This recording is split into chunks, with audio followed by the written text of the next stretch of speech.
একটি মেয়ের কুকুর হারিয়ে গেছিল। সে প্রচুর চেষ্টা করার পরও কুকুরটিকে খুঁজে পায়নি, কিন্তু একদিন যখন সে রাস্তা দিয়ে যাচ্ছিল এই কুকুরটিকে দেখতে পেল। সে দেখে ভাবলো হয়তো সেটা তারই কুকুর, কিন্তু পরে ভাবলো তার কুকুর তো খুব সুন্দর ছিল, এটা তো কিভাবে তার কুকুর হয়। এই কুকুরটার কাছে অন্য কোনো কুকুরও যাচ্ছিল না, এতটাই খারাপ দেখতে লাগছিল কুকুরটাকে। কুকুরটার স্কিন ডিজিজের জন্য কুকুরটার স্ক্রিন পুরো ফুলে গেছিল এবং প্রচন্ড গন্ধ যাচ্ছিল কুকুরটা থেকে। কুকুরটি মুখটি এমন করলো, মেয়েটি দেখে ভাবলো হয়তো তারই কুকুর হবে। তো সে ঠিক করলো তাকে সে ডক্টরের কাছে নিয়ে যাবে, যদি তার কুকুর নাও হয় তাকে সে বড় করবে। তো সে সঙ্গে সঙ্গে ডক্টরের কাছে নিয়ে গেল। ডক্টর তার স্কিন দেখেই বুঝতে পারলো এই স্কিনটা খারাপ হয়ে গেছে, স্কিনটা তার থেকে বাদ দিতে হবে। তো ডক্টর অনেকক্ষণ ধরে চেষ্টা করলো, ট্রিমার দিয়ে ভালো করে তার স্কিনের যে চামড়াটা যেটা নষ্ট হয়ে গেছে সেটা আস্তে আস্তে বার করতে শুরু করলো। স্কিনটা যখন তার গা থেকে বার করা হচ্ছিল এতটাই গন্ধ ছিল এবং পোকা ধরে গেছিল স্কিনের মধ্যে, সবাই নাকে চাপা দিয়ে দিয়েছিল, এত খারাপ অবস্থা ছিল কুকুরটি।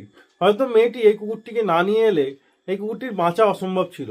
তো মেয়েটি ঠিক করলো এই কুকুরটি যদি তার নিজের কুকুরও না হয় সে তাকে বড় করবে এবং তাকে সে বাড়িতে নিয়ে যাবে। তো অনেকক্ষণ প্রায় ঘন্টা দুয়েক চেষ্টা করার পরে গোটা পুরো ওপর থেকে নোংরা যে স্কিনটা ছিল সেটা বার করলো।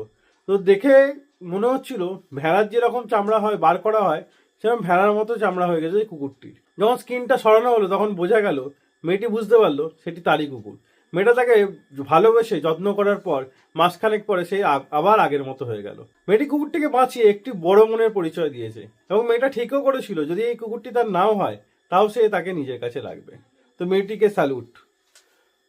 তো আমাদের সবার উচিত যদি কোনো পশু এবং পাখি কোনো বিপদে পড়ে তাদের সাহায্য করা এবং তাদের ট্রিটমেন্ট করানো। তো ভিডিওটি ভালো লাগলে অবশ্যই লাইক করে শেয়ার করবেন।